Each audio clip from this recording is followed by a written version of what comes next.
नमस्कार दोस्तों।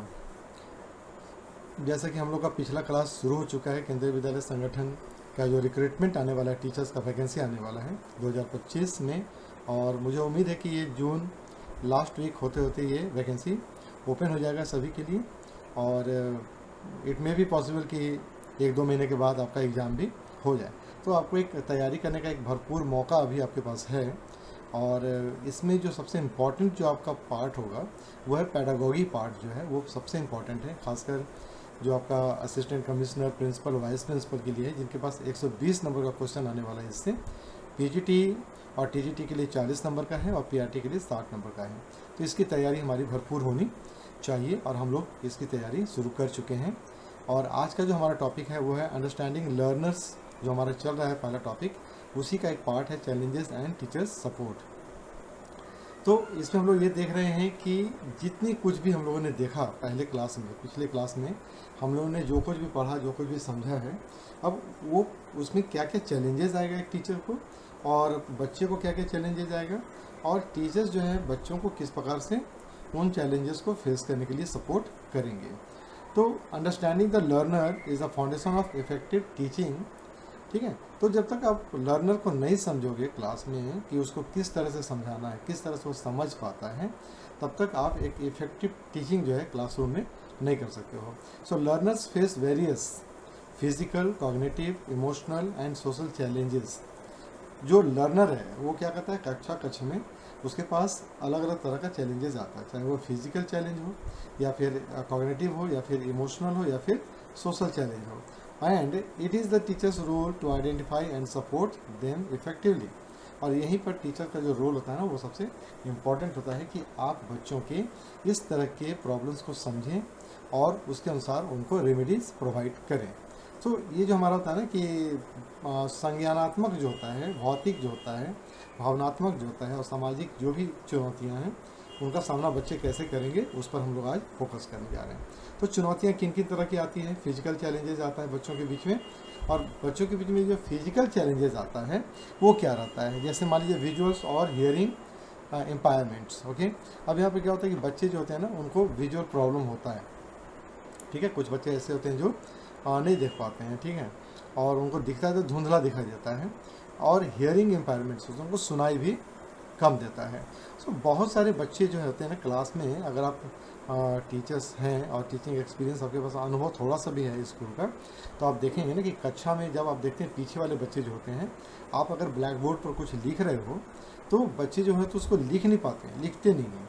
तो लिखते नहीं है, उसके पीछे एक कारण हो सकता है कि बच्चे को दिखाई ढंग से नहीं दे रहा है, ठीक से नहीं दिखाई दे रहा है, जिसके कारण वो लिख नहीं पा रहा है।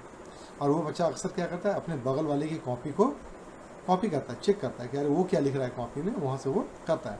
ये क्या होता है, विजुअल प्रॉब्लम होता है। ये आइडेंटिफाई कौन करेगा, टीचर करेगा। तो जब भी आप ब्लैक बोर्ड पर कुछ लिखते हो तो लिखने के बाद क्या करते हैं हम लोग, कक्षा में घूमते हैं, ठीक है, एक राउंड मार लेते हैं और एक बार देख लेते हैं कि सभी बच्चे उसको अच्छी तरह से लिख रहे हैं या नहीं लिख रहे हैं। और इसी बीच में क्या होता है कि आपको वहाँ पर पता चल जाता है कि कौन लिख रहा है और कौन नहीं लिख रहा है। तो यहाँ पर हम लोग उसको उस तरह से भी हम लोग करते हैं। हियरिंग इम्पेयर्ड है, सुनाई नहीं देता है, आप जो बोल रहे हैं पीछे वाले बच्चों को सुनाई नहीं देता है, ठीक है, तो उनको सुनने में बाधा हो सकती है। इस तरह का प्रॉब्लम्स आता है, इसका रेमेडी भी हम लोग आगे चर्चा करेंगे। क्रॉनिक इलनेस और फिजिकल डिसेबिलिटी, ठीक है, कुछ ऐसी पुरानी बीमारियां होती हैं बच्चों को, शारीरिक विकलांगता भी होता है, जिसके कारण कि वो लिखने में या फिर पढ़ने में अक्षम होते हैं। तो इन सब चीज़ों के बारे में हम लोग बहुत पहले डिस्कस कर चुके हैं, ठीक है। डिस्लेक्सिया वगैरह बहुत सारी चीज़ें हैं जो बच्चों में होती है, जिसके कारण वो कक्षा कक्ष में अच्छी तरह से पार्टिसिपेट नहीं कर पाते हैं। लैक ऑफ एनर्जी और मोटर स्किल प्रॉब्लम, बच्चों में कभी कभी क्या होता है, बच्चे थके थके से नज़र आते हैं, उनके अंदर में पढ़ने की एनर्जी होती ही नहीं, ठीक है। क्लास में आए हैं, पहला पीरियड है और उसी समय उनको नींद आ रही है, या सुस्त से हैं, या फिर बहुत ज़्यादा थके हुए नज़र आ रहे हैं। तो इस तरह का भी चैलेंजेस होता है, ठीक है। तो इन सब चीज़ें, ये जो आपके पास फिजिकल चैलेंजेस है बच्चों में लेकर के, उसको हम लोग किस प्रकार से आइडेंटिफाई करेंगे और एक टीचर के रूप में आप उसको किस प्रकार से सपोर्ट कर पाएंगे बच्चों को। तो use visual aids, sign language और ऑडियो टूल्स। क्लास में पढ़ाते समय हम लोग क्या करेंगे, कुछ ऐसे वीडियोस वगैरह दिखा सकते हैं या विजुअल्स दिखा सकते हैं समझाने के लिए कि हम जो बोल रहे हैं, ठीक है, या फिर हम जो लिख रहे हैं वो उतना अच्छा उनको समझ में नहीं आ रहा है, राइटिंग हो या कुछ भी हो, तो आप वहाँ पर विजुअल्स का भी यूज़ कर सकते हैं, वीडियो यूज़ कर सकते हैं, स्मार्ट क्लास यूज़ कर सकते हैं, या फिर चार्ट वगैरह यूज़ कर सकते हैं, साइन लैंग्वेज यूज़ कर सकते हैं, जिससे भी जो बच्चे सुन नहीं पा रहे हैं पीछे वो उसको समझ सकते हैं वो, ठीक है। या फिर जो बिल्कुल ही विजुअल इम्पेयर्ड बच्चे, सॉरी हियरिंग इम्पेयर्ड बच्चे होते हैं, उनके लिए आप साइन लैंग्वेज यूज़ कर सकते हैं, लेकिन ये सब के बस की बात नहीं है। तो वहाँ पर संकेतों से हम लोग छोटी छोटी चीज़ों को इंडिकेट कर सकते हैं। ऑडियो टूल यूज़ कर सकते हैं, आप ऑडियो के थ्रू भी आप उनको सुना सकते हैं कि मैंने जो कहा है उसका एक एक्सप्लेनेशन जो है वो ऑडियो के रूप में आपको सुनाया जाता है। तो क्लास में आप वॉल्यूम तेज करके उसको भी सुना सकते हैं। अरेंज बैरियर फ्री क्लासरूम, रुकावट रहित कक्षा की व्यवस्था करें। यानी कि जो बच्चों को जो भी प्रॉब्लम हो रहा है उसके लिए हम लोग क्या कहते हैं, सीटिंग अरेंजमेंट जो करते हैं क्लास में, वो सीटिंग अरेंजमेंट कैसा होना चाहिए, वो होना चाहिए बैरियर फ्री, यानी बच्चों को कक्षा में आने जाने में कोई दिक्कत ना हो। बच्चों की ही नहीं, केवल टीचर्स को भी कक्षा में आने जाने में, मूवमेंट करने में कोई दिक्कत ना हो। तो ये आपका जिम्मेवारी है, एक टीचर्स का रिस्पॉन्सिबिलिटी होता है कि वो कक्षा का अरेंजमेंट कैसे करते हैं, कक्षा का प्रबंधन कैसे करते हैं, वो अपने ढंग से कर सकते हैं। Collaborate with A special educator, अगर किसी बच्चे के साथ कुछ प्रॉब्लम है, विजुअल्स इम्पायरमेंट है या फिर हियरिंग इम्पायरमेंट है या फिर क्या बोलते हैं उसको मोटर स्किल प्रॉब्लम होता है, तो आप स्पेशल एजुकेटर से कांटेक्ट कर सकते हैं और उनसे जो है आप इस मामले में सहायता ले सकते हैं, ठीक है। तो स्पेशल एजुकेटर जो होते हैं वो इसी काम के लिए होते हैं कि इस तरह के जो फिजिकल चैलेंज वाले जो बच्चे होते हैं उनके लिए वो स्पेशली ट्रेंड किए जाते हैं। तो आप उनसे भी सपोर्ट लेकर आप अपनी कक्षा को भी अच्छा बना सकते हैं, इफेक्टिव बना सकते हैं, ठीक है। दूसरा जो है पर चैलेंज बच्चों में आता है वो होता है कॉग्निटिव चैलेंजेस, यानी कि संज्ञानात्मक चुनौतियाँ, ठीक है। अब ये संज्ञानात्मक चुनौतियाँ क्या होती हैं, वो होती है आपके पास में बच्चे क्लास में कॉन्सेंट्रेट नहीं कर पाते, ठीक है, अपने आप को वहाँ पर वो जोड़ नहीं पाते हैं, ध्यान केंद्रित नहीं कर पाते हैं, है ना। तो difficulty in attention and concentration, बच्चे जो है हुलचुल कर रहे हैं, नहीं समझ में आएगा तो वो खेलेंगे क्लास में, डिस्टर्ब करेंगे दूसरों को भी, ठीक है, कॉन्सेंट्रेट नहीं करते। कॉन्सेंट्रेट नहीं कर पाने का भी अलग अलग रीज़न होता है उसके नीचे में। स्लो लर्नर्स और लर्निंग डिसेबिलिटीज़ लाइक डिस्लेक्सिया, सब जो डिस्लेक्सिया जो है आपके पास में इसका कई प्रॉब्लम होता है, ये सभी आपके पास क्या है, कॉग्निटिव चैलेंज होता है जो बच्चे फेस करते हैं। स्लो लर्नर है, आप कितनी बार भी समझाओ बहुत धीरे धीरे समझते हैं उस चीज़ को, तो क्या करना है, ऐसा तो कर नहीं सकते हैं कि आप पढ़ाए निकल गए, ठीक है। जो तेज़ बच्चे थे उन्होंने ले लिया, जो धीरे धीरे स्लो लर्नर हैं वो छूट गए पीछे, तो ऐसा नहीं करना है, उनको भी साथ लेकर चलना है। पुअर मेमोरी और प्रॉब्लम सॉल्विंग स्किल, कुछ बच्चे ऐसे भी होते हैं ना जिनकी याददाश्त थोड़ा सा कमज़ोर होती है, वो याद तो करते हैं लेकिन तुरंत भूल जाते हैं। प्रॉब्लम सॉल्विंग स्किल भी उनके अंदर में कम होता है, कुछ समस्या आप देते हैं उनको तो वो उसको उस तरह से टैकल नहीं कर पाते हैं, हैंडल नहीं कर पाते हैं जिस तरह से दूसरे बच्चे करते हैं। तो ये सब भी उनके पास एक प्रॉब्लम होता है। तो इसमें टीचर्स क्या कर सकते हैं, इसमें टीचर्स जो है वो क्या करेंगे कि जो भी आप पढ़ा रहे हो क्लास में आप उसको छोटा छोटा पार्ट में डिवाइड कर दो, ठीक है। जैसे मैंने क्या किया है कि मैंने एक पूरा जो टॉपिक था ना अंडरस्टैंडिंग द लर्नर्स, उसको मैंने छोटे छोटे पार्ट में डिवाइड कर दिया। इससे क्या होगा कि आपको छोटे छोटे वीडियोस देखने पड़ेंगे, ठीक है, और आपको समझने में भी आसानी हो जाएगी। आपको जो पार्ट समझना है आप उसी का केवल वीडियो आप खोल के देख सकते हो। तो ये क्या होता है, एक तरीका होता है कि हम एक बड़े लेसन को छोटे छोटे पार्ट्स में डिवाइड कर दें, ठीक है। दूसरा क्या होता है, मल्टी सेंसरी टीचिंग स्ट्रैटेजी को हम लोग यूज़ कर सकते हैं यहाँ पर, ठीक है। तो मल्टी सेंसरी में क्या होता है, अलग अलग सेंस जो हमारे पास है उनको हम लोग वहाँ पर इस्तेमाल करेंगे कि अगर आपको इससे प्रॉब्लम हो रहा है तो आप इससे यूज़ करो, ठीक है। अगर आपको इसमें दिक्कत हो रहा है तो आप इस चीज़ों को, यानी कि हमारे पास जितने भी सेंस ऑर्गन हैं आप उनको अलग अलग ढंग से यूज़ यहाँ पर करवा सकते हो। Provide regular feedback and reinforcement, आप क्लास में इस तरह के जितने भी बच्चे हैं जो पुअर मेमोरी प्रॉब्लम से या प्रॉब्लम सॉल्विंग स्किल्स का उनके जिनके पास कमी है उन लोगों को आप क्या कर सकते हैं, जिनके पास कॉन्सेंट्रेशन की कमी है उनको आप प्रोत्साहित कर सकते हो, उनका feedback, good feedback, positive feedback आप उनके लिए दे सकते हो। आप बताओगे कि नहीं मैं आप बहुत अच्छा कर रहे हो, ठीक है, आप इसी तरह से ध्यान दो, आप उनको रिवार्ड भी दे सकते हो, है ना। कभी कभी आप उनको डांट भी सकते हो, डांट करके भी आप उनको लाइन पर ला सकते हो। तो ये आपके पास आपके हाथ का चीज़ है, आप ये करके भी बच्चों को इस कक्षा में कंट्रोल कर सकते हैं। तो जो आपके पास कॉग्निटिव चैलेंजेस होता है उसको आप इस तरह से कंट्रोल कर सकते हैं, हैंडल कर सकते हैं। तीसरा होता है जी यहाँ पर इमोशनल चैलेंजेस, ठीक है, भावनात्मक चुनौतियाँ, है ना। कुछ बच्चे बहुत ज़्यादा इमोशनल होते हैं, उनके अंदर में एंजाइटी, चिंता, स्ट्रेस, तनाव और लो सेल्फ स्टीम आ जाता है, आत्मविश्वास की कमी आ जाती है। कभी कभी क्या होता है ना कि बच्चे दूसरे बच्चों को देख करके भी थोड़ा सा टेंशन में आ जाते हैं, लो सेल्फ स्टीम है, यानी उनका उनका जो क्या बोलेंगे उसको, कॉन्फिडेंस जो होता है ना वो गिर जाता है। लगता है कि यार मेरे से ना होगा, मैं नहीं कर पाऊंगा इसको, और जब मैं नहीं कर पाऊंगा इसको तो वो डल हो जाते हैं, क्लास में बैठ जाते हैं चुपचाप। तो यहाँ पर क्या होता है, आत्मविश्वास की कमी उनके अंदर होती है, वो एंजाइटी से ग्रसित रहते हैं, थोड़ा सा टेंशन में रहते हैं, हमेशा छोटी छोटी बातों को दिल पर लगा लेते हैं और स्ट्रेस इनके कारण उनके अंदर में आ जाता है। तो देखिए क्लास में बहुत मज़ेदार होता है, क्लास में बहुत अलग अलग तरह के बच्चे होते हैं। कुछ बच्चे ऐसे होते हैं ना जिनको आप डांट दो या कुछ कर दो तो वह झाड़ के निकल जाते हैं, और कुछ बच्चे ऐसे होते हैं जो दिल पर ले लेते हैं और वो सोचते रहेंगे उसके बारे में कि मुझे डांट दिया गया। तो इस तरह के जो बच्चे होते हैं वो इमोशनल बच्चे होते हैं, इनको आप कैसे हैंडल करोगे, ठीक है, इस तरह का प्रॉब्लम आता है। फियर ऑफ फेलियर और बुलिंग भी होता है। बुलिंग क्या होता है ना कि जब पीयर जो होते हैं ना, ग्रुप वाले दोस्त लोग जो होते हैं वो लोग टीच करते हैं, चिढ़ाते हैं, ठीक है, चिढ़ाना होता है। तो चिढ़ाना अलग अलग तरीके से होता है, अरे यार इसको नहीं आता है, कुछ भी बेकार है पढ़ने में, ये है वो।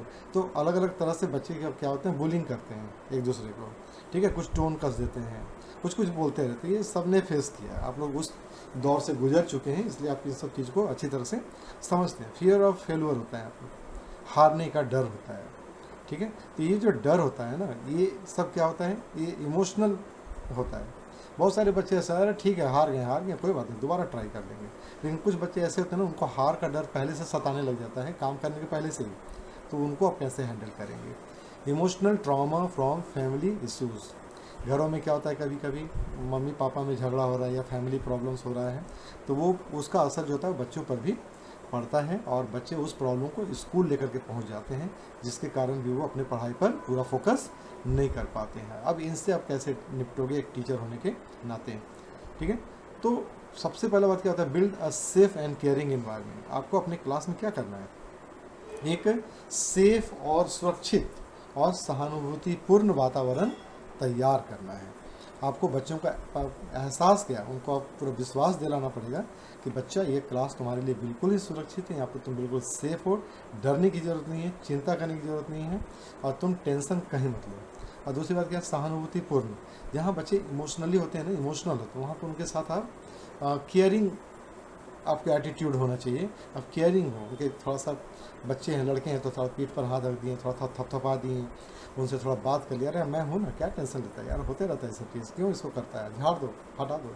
बहुत सारे उनको मोटिवेशन की ज़रूरत पड़ती है वहाँ पर। इस तरह से भी आप अपने क्लास को अपने इच्छा के अनुसार आप अपने पढ़ाई के लिए तैयार कर सकते हैं। यूज़ पॉजिटिव रीइंफोर्समेंट, हमेशा उनको मोटिवेट करिए, पॉजिटिव उनको थॉट उनको डालिए, और उनको बताइए कि नहीं ऐसा कुछ नहीं होता है, टेंशन लेने की ज़रूरत नहीं है, अपना सेल्फ कॉन्फिडेंस बिल्डअप करो। तो बहुत सारी चीज़ें आपके हाथ में होती हैं। Allow self expression through art, drama and journal. तो आप बच्चों को बोलिए कि आप जो कुछ भी सीख रहे हो, ठीक है, आप अपना सेल्फ कॉन्फिडेंस बढ़ाने के लिए आप नाटक में पार्टिसिपेट करो, आप जो है अपना ड्राइंग का काम कर सकते हो, आप डायरी लिखना शुरू करो, तो जो भी भड़ास होता है डायरी पर निकाल दिया करो।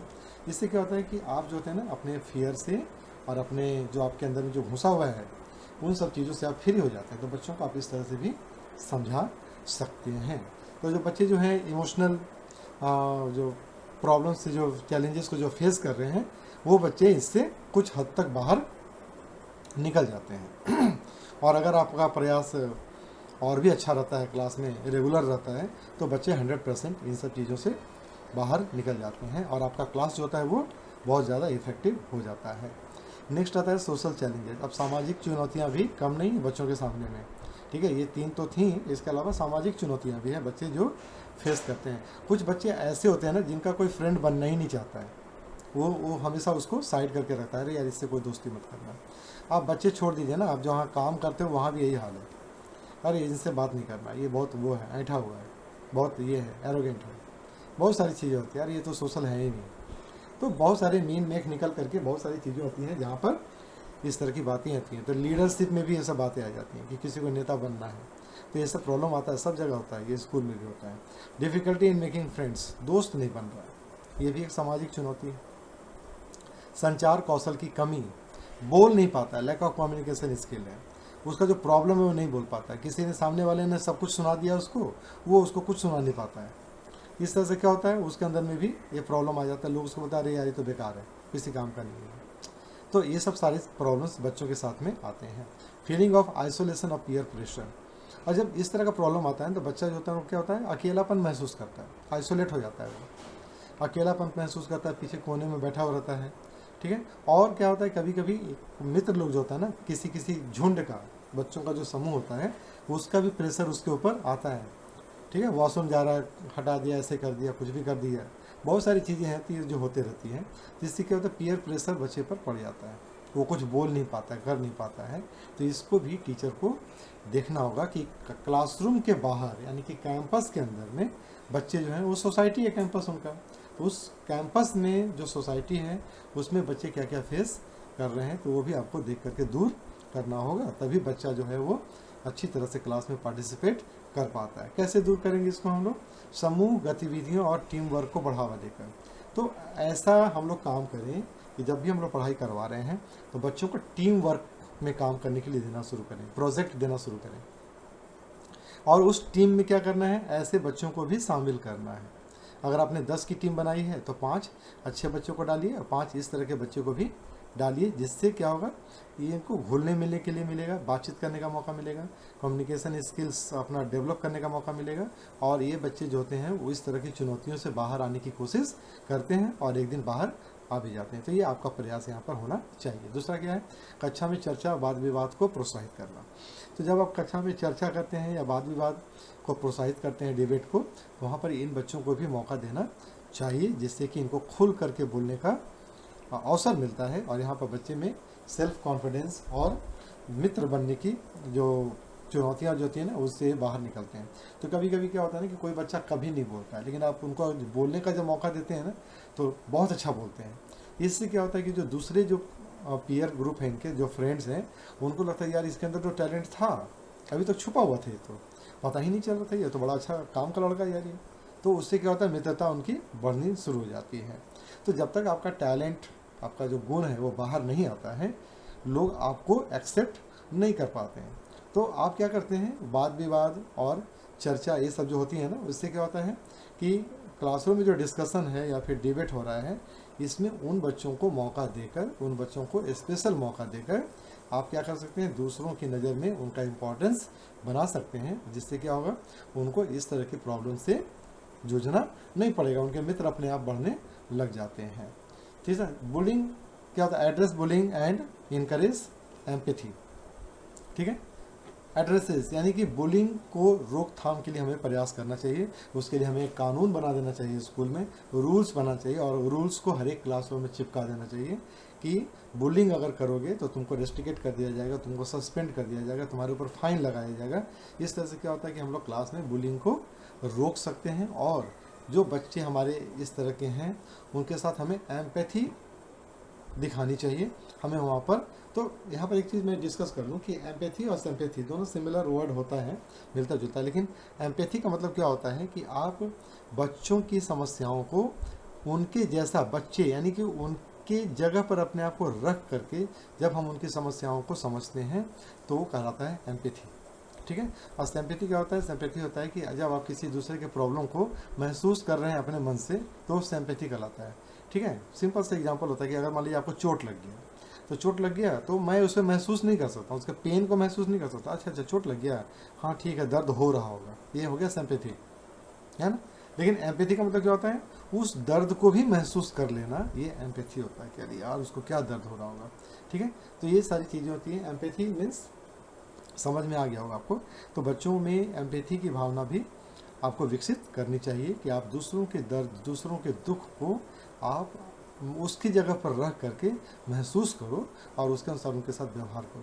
तो ये जो चैलेंजेस बच्चे फेस करते हैं, 4 चैलेंजेस, ठीक है, इसके अलावा भी बहुत सारे चैलेंजेस होते हैं, लेकिन बेसिक ये 4 आपके पास है, जिसके लिए टीचर्स को पूरी तरह से अपने सब्जेक्ट के बाहर जा कर के इन सब चीज़ों को सॉल्व करना चाहिए ताकि आपका बच्चा जो है आपके सब्जेक्ट में पूरी तरह से इन्वॉल्व हो सके, उसको पढ़ सके। तो एक टीचर का काम केवल पढ़ाना ही नहीं होता है, एक टीचर का काम बहुत सारा होता है, यानी कि बच्चों को उसका जो प्रॉब्लम्स होता है उनको भी सॉल्व करना आपका काम है। यानी कि टीचर्स जो होता है समझिए कि एक प्रकार से माता पिता ही हैं, ठीक है। गार्जियन उसके कुछ नहीं करते हैं, वो जो ओरिजिनल मम्मी पापा होते हैं ना वो कुछ नहीं करते हैं बच्चे के लिए, ठीक है। वो केवल फी भरते हैं।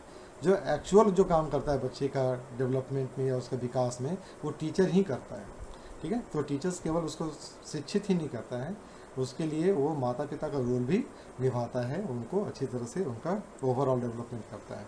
तो ये सब जो था वो चैलेंजेस था। तो एवरी लर्नर इज़ यूनिक, हर बच्चा अद्वितीय है इस धरती पर, एंड मे फेस वन और मोर ऑफ दिस चैलेंजेस, और हर बच्चा जो है इस तरह का प्रॉब्लम चैलेंज को फेस कर रहा है। और टीचर्स सेंसिटिविटी, टीचर्स का जो सेंसिटिविटी होता है, सेंसिटिव होना चाहिए, हर इंसान को सेंसिटिव होना चाहिए, लेकिन टीचर्स को बहुत ज़्यादा सेंसिटिव होने की ज़रूरत है। फ्लेक्सिबिलिटी होनी चाहिए उसके अंदर में, फ्लेक्सिबल होना चाहिए। आप रिजिड नहीं होना चाहिए आपको कि बस हम यही करेंगे तो यही करेंगे, ये नहीं होना चाहिए। थोड़ा सा फ्लेक्सिबल, लचीला, थोड़ा सा झुक जाया कीजिए, भाई चलो ठीक है ना, तुम्हारी खुशी इसी में तो चलो इसी में मैं ही झुक जाता हूँ। रिजिड नहीं होना चाहिए कहीं पर। एंड इंक्लूसिव माइंडसेट, ठीक है, आपका जो माइंडसेट होता है वो इंक्लूसिव होना चाहिए। Can make a huge different in helping learners overcome from this types of problems और बैरियर। सो अगर आप इस तरह का व्यवहार अपने अंदर भी लाते, एक टीचर्स होने के नाते, अगर आपके अंदर में सेंसिटिविटी होता है, आपके अंदर फ्लेक्सिबिलिटी है, ठीक है, झुकने का भी होता है ना कि टीचर के ज़मीन पर बैठेंगे नहीं बैठेंगे, कुछ नहीं होता है यार, बच्चे के साथ बच्चा बन जाना पड़ता है, ठीक है, वही फ्लेक्सिबिलिटी है। और इंक्लूसिव माइंडसेट आपको रखना है ना, तभी आप एक आदर्श टीचर आप बन पाओगे, ऐसे कुछ नहीं होता है, ठीक है। तो ऐसे आप लेक्चरर रहेंगे, कॉलेज वाले लेक्चरर, तो कॉलेज वाले लेक्चरर भी आज के समय में वो फ्रेंड्स की तरह बिहेव करते हैं, जिससे कि वो अपने जो उनका टारगेट, उनका जो गोल है वो अचीव कर पाते हैं। तो आपको इस तरह का व्यवहार करना चाहिए ताकि बच्चे जो हैं उनके अंदर में जो भी चैलेंजेस आ रहा है, फेस कर रहे हैं, उसको आप दूर कर सकते हैं। अब यहाँ पर हम लोग देखते हैं कि ये टॉपिक अलग था, लेकिन मैं कोशिश कर रहा हूँ कि इसी में इसको निपटा दूँ। इसके लिए अब 10-15 मिनट का वीडियो क्या बनाना, क्लास क्या करना, ठीक है।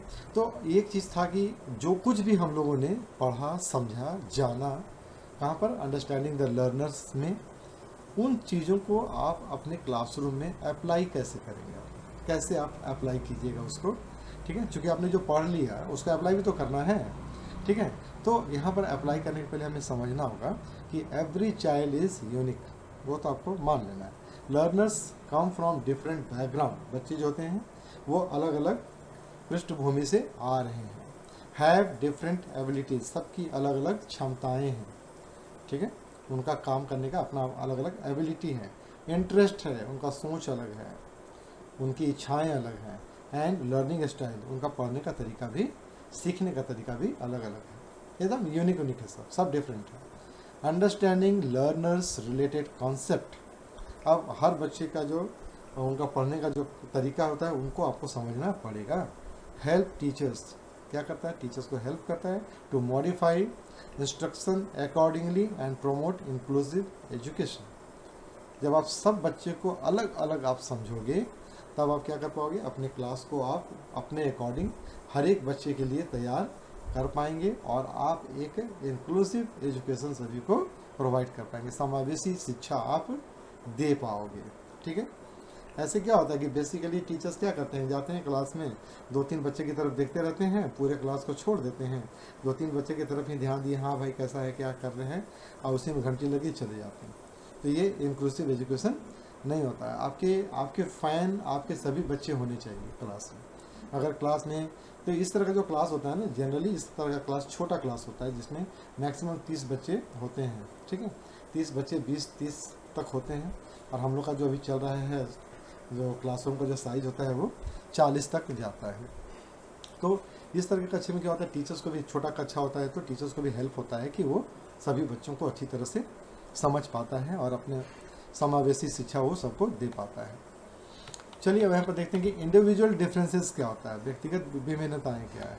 हर व्यक्ति में डिफरेंस क्या होता है, इंटेलिजेंस है ना, उसका बुद्धि कैसा अलग अलग होता है, उसका आपका जो एप्टीट्यूड होता है वो अलग अलग होता है, इंटरेस्ट अलग अलग होता है, लर्निंग स्पीड अलग अलग होता है, बैकग्राउंड उसका अलग है घर का या उसका खुद का, लैंग्वेज वो भी आपका अलग अलग होता है, अलग अलग परिवेश से आता है, अलग अलग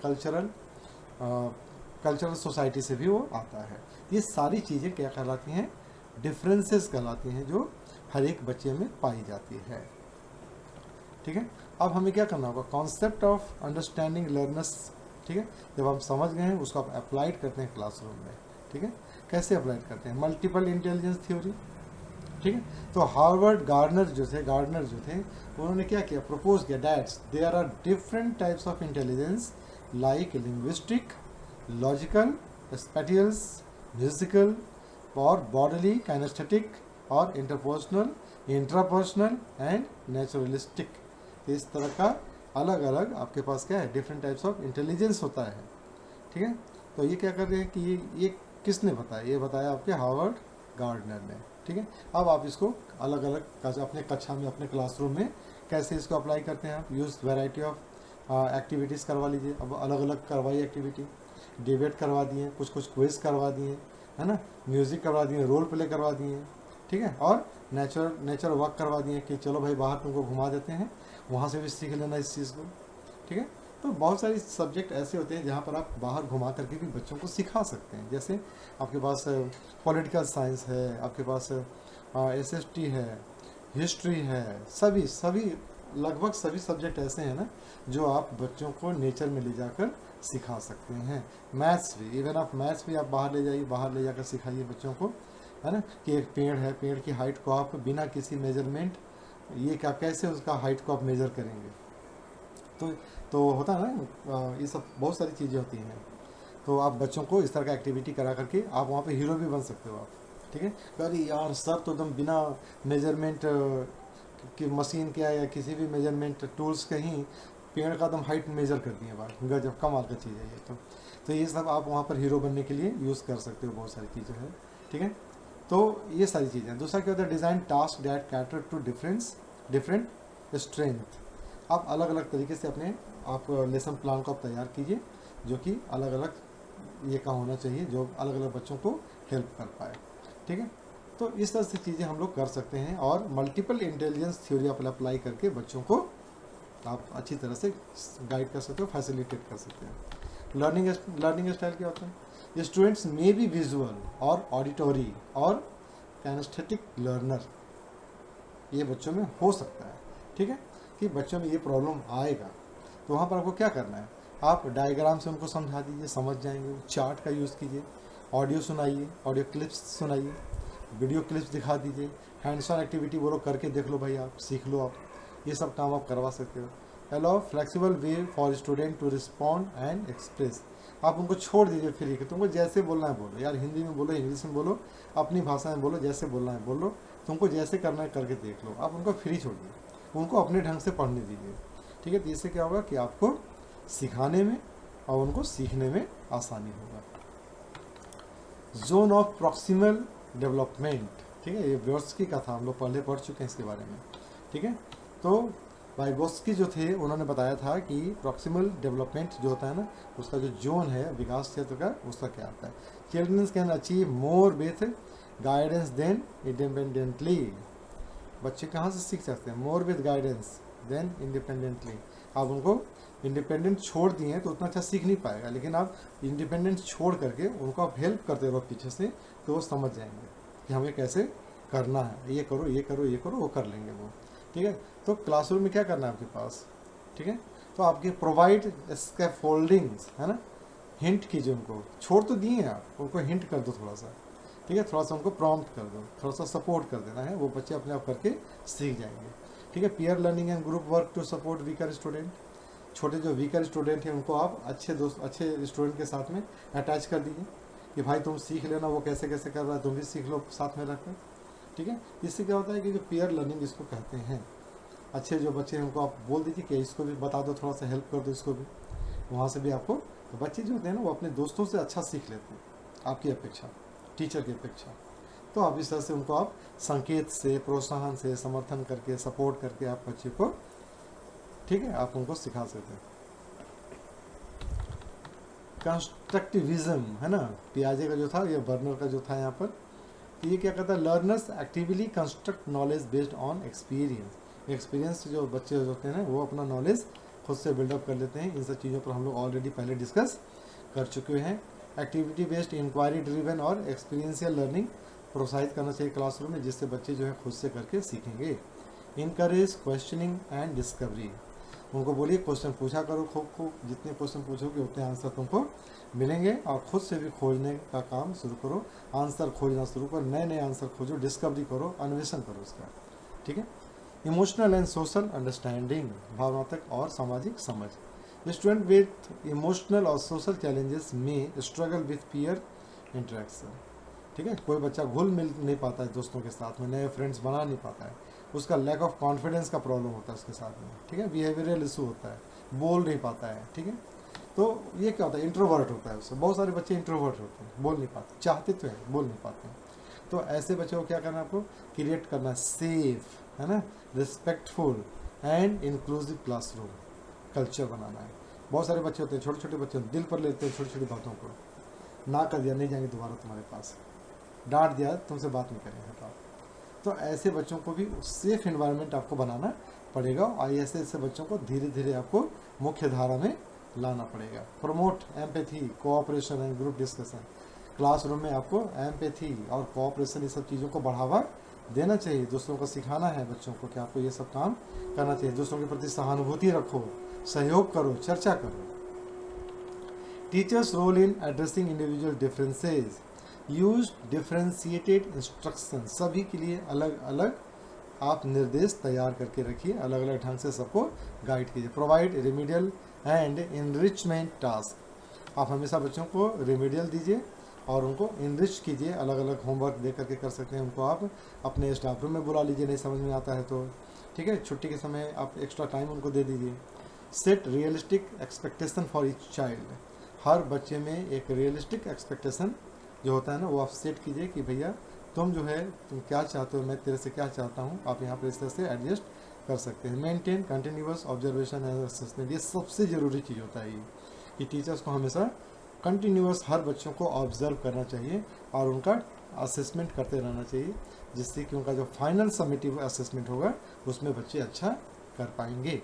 establish a growth mindset in the classroom, हमेशा क्लासरूम में एक पॉजिटिव और ग्रोथ वाला माइंडसेट आपको सेट करना चाहिए। टारगेट देना चाहिए कि भैया ग्राफ मेरा जो है ना ऐसे जाना चाहिए, ऐसे नहीं आना चाहिए। ठीक है, तो इस तरह का जब आप पूरा माइंडसेट बना देंगे ना बच्चों में, होता है ना कभी क्लासरूम में चार्ट लगा देते हैं ग्रोथ कि भैया तुम्हारा देखो कहाँ जा रहा है, पढ़ाई का ग्राफ कहाँ जा रहा है, क्लास का जो अभी का जो कंडीशन है, खास करके क्लासरूम का जो आपका जो है रिजल्ट का जो है वो कहाँ जा रहा है। तो आप इस तरह से स्टार वगैरह दे करके जो टॉपर बच्चे हैं या जो टॉप 10 में आ रहे हैं उनको आप हाईलाइट करके भी क्लास में एक ग्रोथ माइंडसेट ला सकते हैं।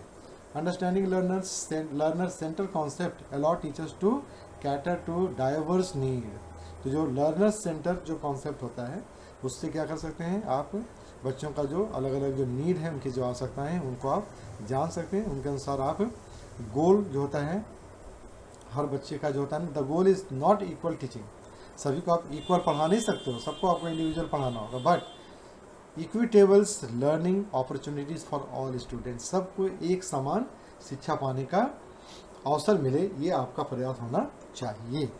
ठीक है, तो इस प्रकार से हम लोग का जो टॉपिक जो था ना अंडरस्टैंडिंग लर्नर्स, वो पूरी तरह से अब समाप्त हो चुका है। हम लोग जो है लास्ट में देखेंगे कि MCQ वगैरह इससे जो रिलेटेड होगा वो हम करवाएंगे, और कोशिश करेंगे कि आपका इतना MCQ करवा दें जिससे आपका एक भी क्वेश्चन न छूटे एग्ज़ाम में, और आपका जो पैडागॉजी का जो पार्ट है ना वो 100% कंप्लीट हो जाए। ठीक है, तो आप लोग से निवेदन है कि अगर आपको क्लास अच्छा लग रहा है तो आप लोग इस चैनल को लाइक कीजिए, सब्सक्राइब कीजिए, शेयर कीजिए, दोस्तों को बुलाइए, बताइए, और उनको भी इस क्लास में इंगेज कीजिए, और कमेंट वगैरह लिखिए, थोड़ा सा हाथ पैर चलना चाहिए। ठीक है, हमारा जितना भी मोटर स्किल है ना उसको आप हमेशा इम्प्रूव करते रहिए, और कमेंट वगैरह मारते रहिए, थोड़ा थोड़ा उसमें देते रहिए, बताते रहिए कि सर कहाँ गलत पढ़ा रहे हैं आप, क्या फालतू पढ़ा रहे हैं। ठीक है, क्या अच्छा पढ़ा रहे हैं, कुछ भी लिखिए, गलत सही जो भी है अच्छा लिखना चाहिए। ठीक है, और आप लोग बहुत अच्छे स्टूडेंट हैं, बहुत अच्छे लर्नर हैं, आप लोग हमेशा अच्छा लिखते हैं, लेकिन मुझे पता नहीं चलता है। तो आप लोग उसको लिखते भी रहिएगा तो मुझे पता भी चलेगा, मज़ा भी आएगा, और मैं जो अच्छे अच्छे कमेंट्स होता है ना उस पर चर्चा भी करूँगा मैं, कि क्या क्या हमारे जो लर्नर्स है वो क्या क्या कमेंट करते हैं, उस पर भी चर्चा करेंगे। और आप लोग के लिए बहुत अच्छा सा थोड़ा सा मैं पजल भी ला रहा हूँ क्विज, कि हर क्लास के बाद एक आपके लिए एक क्वेश्चन छोड़ के जाऊँगा मैं, ठीक है, जिससे कि आप लोगों को एक्टिवली पार्टिसिपेट करने का मौका मिल जाए, ठीक है। अब एक क्वेश्चन है आज के लिए, आज से ही मैं इसको शुरू कर रहा हूँ। एक क्वेश्चन है आपके लिए कि अगर पूरा आपको अंडरस्टैंडिंग द लर्नर्स समझ में आ गया है, ठीक है, तो अब आप बताइए, एक छोटा सा क्वेश्चन ये कि आप टीचर हैं, आप क्लासरूम में पढ़ा रहे हैं, और आप जो हैं बीपीएससी क्वालिफाइड करके जा रहे हैं, या केंद्रीय विद्यालय संगठन के थ्रू आप स्कूल टीचर बने हैं, एनवीएस के थ्रू आप टीचर बने हैं, किसी भी बड़े जो आपका रिक्रूटमेंट ग्रुप है वहाँ से आप टीचर बन करके निकले हैं, आप क्लास में गए हैं, पढ़ा रहे हैं, उसी बीच में किसी बच्चे ने आपको गाली दे दी, आप पढ़ा रहे हो, पीछे से किसी बच्चे ने गाली दे दी, आप क्या करेंगे क्लास में, कैसे क्लास को कंट्रोल करेंगे, क्या करेंगे आप? तो चलिए, आज के लिए आपके पास है ये आपका टेस्ट है, आपके लिए आपका एक असेसमेंट है, मेरा एक असेसमेंट है कि मैं आप असिस्ट करूं आपको कि आपने क्या अभी तक सीखा है। बहुत ही सिंपल सा क्वेश्चन था कि आप क्लास में पढ़ा रहे हैं, पीछे से एक बच्चे ने आपको गाली दे दी, गाली भी बहुत अच्छी गाली दी है आपको, ठीक है, आपका रिएक्शन यहाँ पर क्या होगा, आप उस क्लास को कैसे कंट्रोल करेंगे उस वक्त पर। तो चलिए, आज के लिए बस इतना ही, हम लोग फिर कल से मिलेंगे अगली कक्षा में और नए टॉपिक के साथ में, और हमारा जो टॉपिक होगा उसके बाद का वो हम लोग कल देखेंगे। तब तक के लिए नमस्कार, टेक केयर और कीप स्टडिंग।